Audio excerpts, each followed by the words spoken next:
शांति। आज 22 अप्रैल 2022 दिन शुक्रवार की साकार मुरली। आइए अब सुनते हैं मीठे बाप दादा के मधुर महावाक्यों को। मीठे बच्चे, बाबा आया है तुम बच्चों से दान लेने।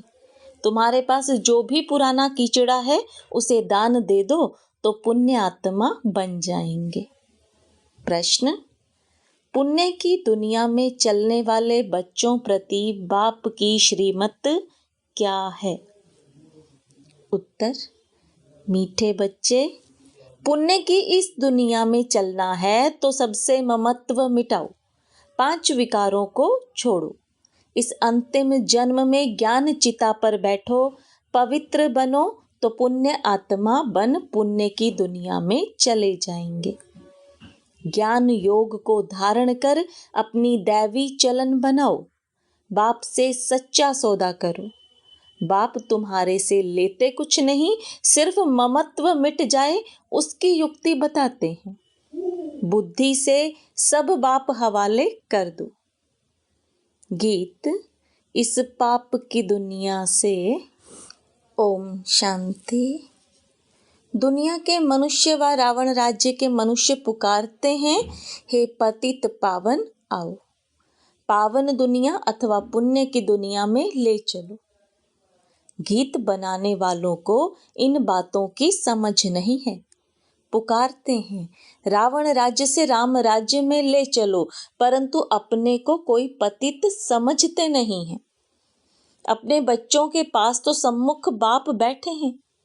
राम राज्य में ले चलने के लिए, श्रेष्ठ बनने के लिए श्रीमत दे रहे हैं। भगवानुवाच। राम भगवानुवाच नहीं, भगवान तो निराकार है।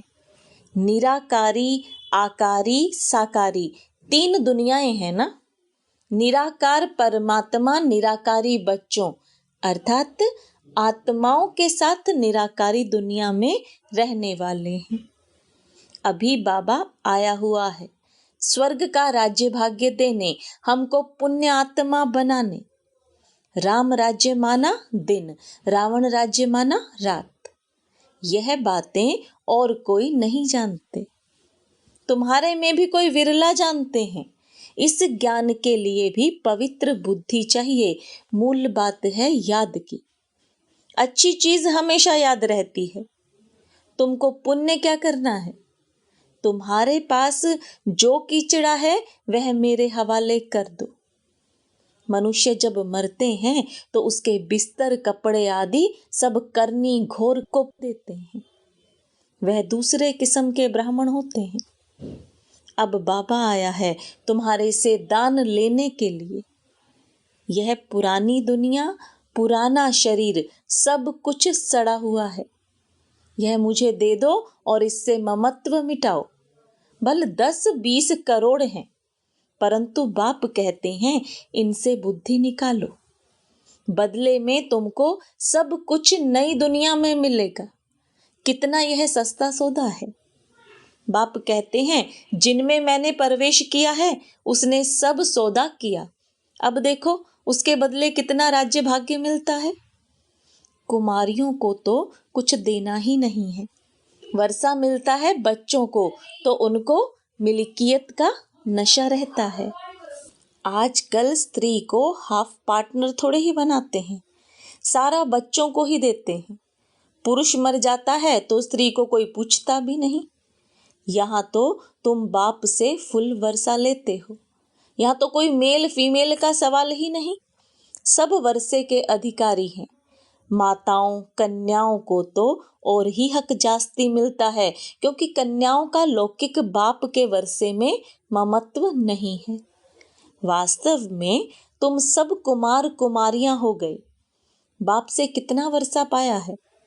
एक कहानी है, राजा ने बच्चियों से पूछा किसका खाती हो, तो एक ने कहा अपने भाग्य का। तो राजा ने उसको निकाल दिया। वह बाप से भी साहूकार हो गई। बाप को निमंत्रण दिया, पूछा अब किसका खाती हूं देखो। तो बाप भी कहते हैं बच्चे तुम सब अपनी तकदीर बनाते हो। दिल्ली में एक ग्राउंड है, नाम रखा है रामलीला ग्राउंड। वास्तव में नाम रखना चाहिए रावण लीला, क्योंकि इस समय सारे विश्व में रावण लीला चल रही है। बच्चों को रामलीला ग्राउंड लेकर उसमें चित्र लगाने चाहिए। एक तरफ राम का चित्र हो और नीचे बड़ा रावण का भी चित्र हो, बहुत बड़ा गोला हो, बीच में लिख देना चाहिए यह राम राज्य, यह रावण राज्य। तो समझ जाएं, देवताओं की देखो कितनी महिमा है। सर्वगुण संपन्न, आधा कल्प है कलयुगी भ्रष्टाचारी रावण राज्य, उसमें सभी आ जाते हैं। अब रावण राज्य का अंत तो राम ही करेंगे। इस समय रामलीला है नहीं, सारी दुनिया में रावण लीला है। रामलीला होती है सतयुग में, लेकिन सभी अपने को बड़ा अक्लमंद समझते हैं, श्री श्री का टाइटल रखाते हैं। यह टाइटल तो है निराकार परम पिता परमात्मा का, जिस द्वारा श्री लक्ष्मी नारायण भी राज्य पाते हैं। अब बाबा आया है तुमको भक्ति रूपी अंधकार से छुड़ाकर सोझरे में ले जाते हैं। जिनमें ज्ञान योग होगा उनकी चलन भी दैवी होगी। आसुरी चलन वाले किसी का भी कल्याण नहीं कर सकते। झट मालूम पड़ जाता है इसमें आसुरी अवगुण है या दैवी गुण। अभी तक कोई संपूर्ण तो है नहीं, अभी बनते जाते हैं। तो बाबा तो दाता है, तुमसे क्या लेंगे? जो कुछ लेते हैं वह तुम्हारी सेवा में लगा देते हैं। बाबा ने इनको भी सरेंडर कराया। भट्टी बनानी है, बच्चों की पालना करनी है, पैसे बिगर इतनों की पालना कैसे होगी? पहले बाबा ने इनको अर्पण कराया, फिर जो आए उनको भी अर्पण करवाया। परंतु सभी की एक रस अवस्था तो बनी नहीं, बहुत चले भी गए। बिल्ली के पूंगरों की कहानी। नंबरवार पुरुषार्थ अनुसार सब पक कर निकले। बाबा तो पुण्य की दुनिया में ले चलते हैं। सिर्फ कहते हैं 5 विकारों को छोड़ो, हम तुमको प्रिंस प्रिंसेस बनाएंगे।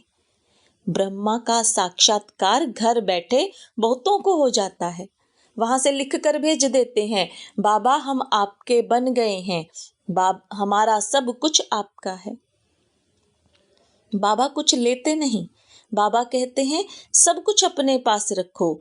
यहाँ मकान बनाते हैं, कोई पूछते हैं पैसा कहाँ से लाया? अरे इतने ढेर बच्चे हैं बाबा को। प्रजापिता ब्रह्मा का नाम सुना है ना? कहते हैं सिर्फ ममत्व मिटाओ, तुम्हें वापस जाना है। बाबा को याद करो। हमको भगवान पढ़ाते हैं तो खुशी का पारा चढ़ा रहना चाहिए। लक्ष्मी नारायण को भगवान नहीं कहेंगे, देवी देवता कहेंगे। भगवान के पास भगवती होती नहीं। कितनी युक्ति की बात है। सिवाय सम्मुख यह बातें कोई समझ ना सके। गाते भी हैं, तवमेव माताश्च पिता तमेव। ज्ञान न होने के कारण लक्ष्मी नारायण के आगे, हनुमान के आगे, गणेश के आगे भी जाकर यह महिमा गाते हैं। अरे वह तो साकारी थे, उनको अपने बच्चे ही माता पिता कहेंगे। तुम उनके बच्चे हो कहाँ? तुम तो रावण के राज्य में हो। यह ब्रह्मा भी माता है। इन द्वारा बाबा कहते हैं तुम मेरे बच्चे हो। परंतु माताओं कन्याओं को संभालने वाली माता चाहिए। एडॉप्टेड बच्ची है बीके सरस्वती। कितनी गुह्य बातें हैं। बाबा जो ज्ञान देते हैं वह कोई भी शास्त्रों में नहीं है। भारत का एक मुख्य शास्त्र है गीता। उसमें ज्ञान के पढ़ाई की बातें हैं, उसमें चरित्र की कोई बात नहीं। ज्ञान से मर्तबा मिलता है। बाबा जादूगर है, तुम गाते हो रत्नागर जादूगर। तुम्हारी झोली भरती है स्वर्ग के लिए। साक्षात्कार तो भक्ति मार्ग में भी करते हैं, परंतु उनसे कुछ लाभ नहीं। लिखेंगे पढ़ेंगे। साक्षात्कार से तुम कोई वह बन गए क्या? साक्षात्कार मैं कराता हूँ। पत्थर की मूर्ति थोड़े ही साक्षात्कार कराएंगी। नोधा भक्ति में भावना तो शुद्ध रखते हैं, उनका उजूरा मैं देता हूँ। परंतु तमो प्रधान तो बनना ही है। मीरा ने साक्षात्कार किया, परंतु ज्ञान तो कुछ भी नहीं था। मनुष्य तो दिन प्रतिदिन तमो प्रधान होते जाएंगे। अभी तो सभी मनुष्य पतित हैं, गाते भी हैं, हमें ऐसी जगह ले चलो जहां सुख चैन पाए। तुम भारतवासियों को सतयुग में बहुत सुख था। सतयुग का नाम बाला है ना। स्वर्ग भारत में ही था, परंतु समझते नहीं हैं। यह भी जानते हैं भारत ही प्राचीन था, स्वर्ग था, वहां कोई और धर्म नहीं था। यह सब बातें बाप ही समझाते हैं। तुम सभी अब श्रवण कुमार और कुमारियां बनते हो। तुम सबको ज्ञान की कंवाठी अर्थात कांवर पर बिठाते हो। तुमको सब मित्र संबंधियों को ज्ञान दे उठाना है। बाबा के पास युगल भी आते हैं। आगे तो जिस्मानी ब्राह्मण से हथियाला बंधवाते थे, अभी तुम रूहानी ब्राह्मण काम चिता का हथियाला तोड़ते हो। बाबा के पास आते हैं तो बाबा पूछते हैं स्वर्ग में चलेंगे। कोई कहते हैं हमको स्वर्ग यहाँ ही है। अरे यह अल्पकाल का स्वर्ग है। मैं तुमको 21 जन्म के लिए स्वर्ग दूंगा, परंतु पहले पवित्र रहना पड़ेगा। बस इस ही बात में ढीले पड़ जाते हैं। अरे बेहद का बाप कहते हैं तो यह अंतिम जन्म ज्ञान चिता पर बैठो, तो देखा जाता है स्त्रियां झट आ जाती हैं। कोई फिर कहती है पति परमेश्वर को कैसे नाराज करें। बाबा के बने तो कदम कदम पर श्रीमत चलना पड़े। अब बाबा आया है स्वर्ग का मालिक बनाने। पवित्र बनना अच्छा है, कुल कलंकित मत बनो।